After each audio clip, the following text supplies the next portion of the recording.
All right, let's get into the spoiler review for the season finale. I guess the season finale, or is it just finale? What's a finale of Secret Invasion? And yeah, I'm going to spoilers. So if you've not seen the episode, yeah, tune away now. Go watch the episode or the whole season because I know a lot of people haven't even watched the season. So yeah, let's get into it. And right off the bat, I'm just gonna say that I'm not a big fan of this finale. Like it wasn't. I don't think it was bad, but it was just left me kind of underwhelmed, like the last episode did. Like I think the last two episodes just I don't know they kind of fizzled out for me. Like the first four I thought were really good, or like the first two were really good. The third episode was good. I liked the fourth episode, even though it was kind of short. And but it just left off with the Talos' death right there in the fourth episode, where this is gonna get good in the final two episodes, and I don't know, like it didn't really seem worth it.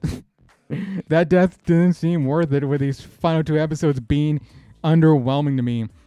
And there was some good stuff in the final two episodes, but just I don't know, it didn't reach its full potential. It could have, and oh man, as I said, I was just left underwhelmed, and yeah, I don't think the deaths at all are like they don't seem that impactful now. Like Maria Hill at the end of the first episode where like she dies, and then of course Talos in the fourth episode, and of course the length of that episodes. And I mentioned the fourth episode was also pretty short. It was like the same length, 37 minutes. I'm fine with that episode in the middle of the season being that short, and that was a good episode. At least I felt that was a good episode. But with these last two episodes, it was like 37 minutes each or 38 minutes, like same thing pretty much. But when I saw 38 minutes for the finale, I was like, really? We're gonna wrap it up with an half an hour episode? I don't know. But let's get to what happened, I guess, in this episode. Like we have the Gaia and Gravik confrontation. I mean, it's Gaia impersonating Fury, and that kind of actually fooled me a bit. Like at first, I was thinking, or I was like wondering, is that actually Gaia? Because it wouldn't really make sense for Fury to go fight Gravik, I guess, or confront Gravik. But as it went along, when like she started coughing, she also said to Gravik about told him about oh, when I flaked away, like it was like relief, and like that felt like Fury, and like they must have had a conversation between episodes, I guess, like off screen, where this is what you gotta say to Gravik, tell him that I was relieved when Thanos snapped you away.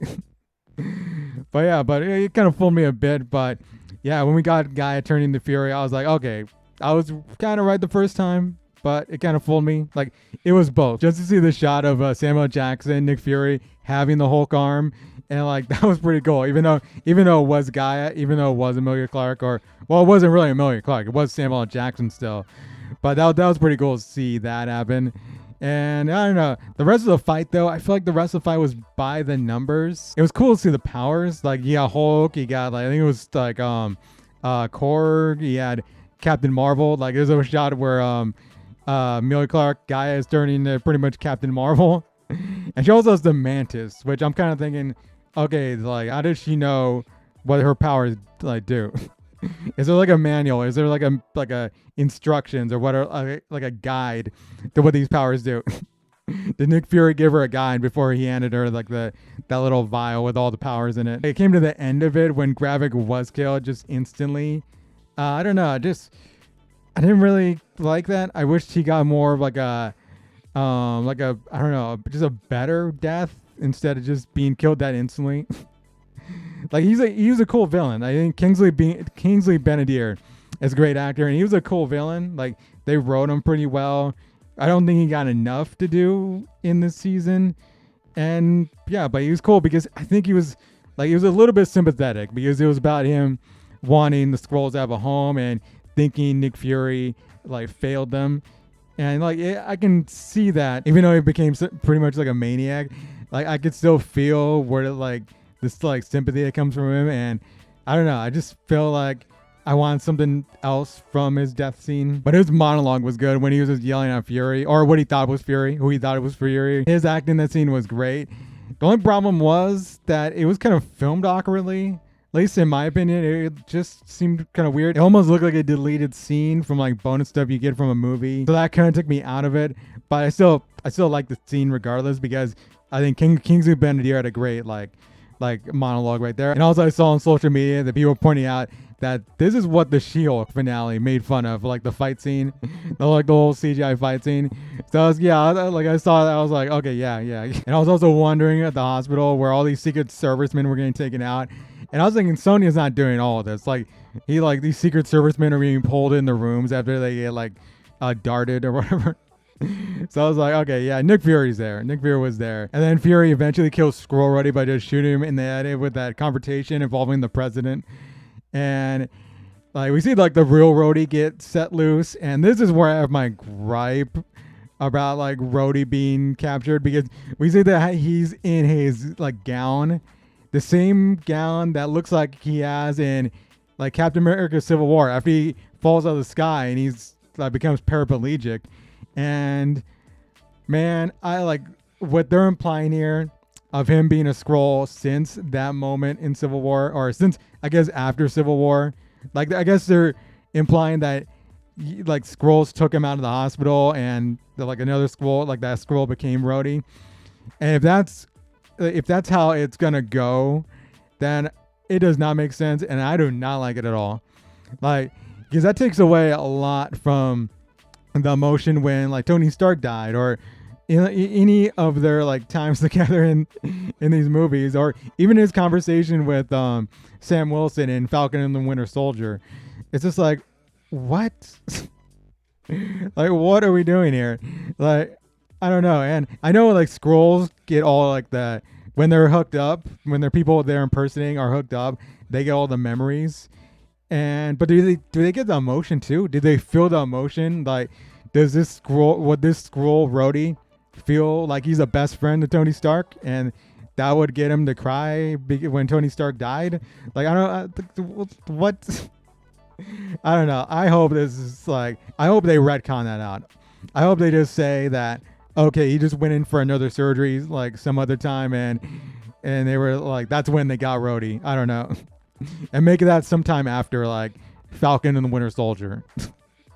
Because I don't know, like I know it's interesting that like, he can be a Skrull the whole time through like Endgame and Infinity War and wherever he's been. Yeah, but I don't know. Like I know they're gonna explain it in Armor Wars, but I hope that he was not a Skrull ever since then, because that kind of ruins some moments in these Marvel movies, and man, it's a bad decision. And of course, Everett Ross was there too, and he could have been a Skrull through like Black Panther, the last Black Panther movie, and I'd be fine with that. I'd probably be fine with that because it really doesn't. I don't know. I could kind of buy that, I guess. I'd probably watch Black Panther Wakanda Forever again, but yeah, I would be able to buy that. And then we probably get to the reason why President Ritson is not going to be the president in Captain America 4, because yeah, he's telling the Skrulls to just leave. And also he's inciting violence. Like, where have we seen that before? But yeah, he's inciting violence, like getting people to kill Skrulls, or even people they think are Skrulls but end up not being Skrulls, I guess. So yeah, that's the reason why Harrison Ford is going to be president, or as General Ross, he's going to be president in Captain America 4. I feel like General Ross though would probably be the same way. He wouldn't want Skrulls to be on the planet. He probably want him off too. And I guess the Skrulls are going to leave because Fury says that the Kree are open to peace talks with the Skrulls. So I'm guessing that's teasing the Marvels. Like something's going to happen in the Marvels. So yeah, I don't know. Like, we'll see. I kind of wish they would keep the Skrulls on Earth, because I want to see more of that storyline down the line in other Marvel series or like properties. I'm guessing that might be like pop up again in Armor Wars, but we'll see. It might be its own thing though. But yeah, we see Fury and Vara leave together, and I thought that was a sweet moment where they're going back up to, or he's going back up to save her with Vara, and they ended it sweet with them kissing, and she's in her Skrull form, and yeah, that was sweet. That was a sweet way to end the season, I guess. But as I said, I feel like this didn't reach its full potential, and like they started up really well with the first 2 episodes being really, really good, and like 2 or like 3 and 4 being good, and then I don't know, these last 2 episodes they just fizzled out. As I said, I think it was better than some other Marvel series, and it's not like the worst finale, but I don't know, like it just seemed like I feel like it just should have built up more, and I was hoping for a better ending. And I almost forgot to mention that it looks like Sonya and Guy are gonna work together. So yeah, I want to see more of them like down the road. Like I don't think Emilia Clarke got that much to do. I'm not gonna say she's wasted because it looks like she's gonna be in like more stuff down the line in Marvel. But yeah, it didn't really give her enough to do in this season. As for Olivia Colman as Sonya, she was great. Like she was great. I think she might be the best character for me in this show. And like I want to see more of her down the line. And it looks like we're gonna see more of her, like Queen and Khaleesi. Queen and Khaleesi working together. So yeah, that'll be nice to see whenever that pops up. Secret Invasion season 2. I don't know. We'll see. But yeah, I want to see more of like Emilia Clarke, and if she can have those powers, because if she has those powers, she might be one of the most powerful characters in the MCU because she's got everything. I feel like they kind of got to nerf her though, but I've got a feeling that she's not like more powerful than Captain Marvel, even though she's got her abilities. She's probably kind of limited. So yeah, that's what I hope, I guess, because I don't want her to be too overpowered. But yeah, what did you think about Secret Invasion if you watched it? Because I know not a lot of people have watched it, but if you did, tell me down below your opinions. And yeah, you can stick around this channel for more. I guess Ahsoka's next as far as like Disney Plus series, and that'll probably be the next series I review, I guess.